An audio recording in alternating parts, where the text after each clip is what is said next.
属于手太阴肺经，也是肺经五腧穴的经穴。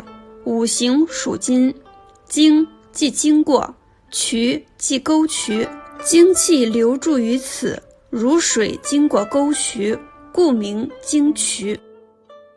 位于腕横纹大拇指端上1寸，具有宣肺利咽、降逆平喘的作用。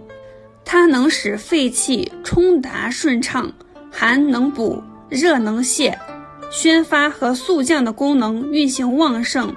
无论是寒性、热性及阴虚发热的咳嗽，都可以选择经渠穴。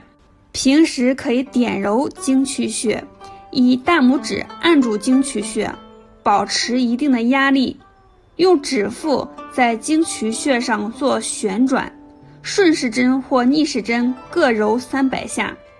按揉此穴的时候，力度可以稍大一些，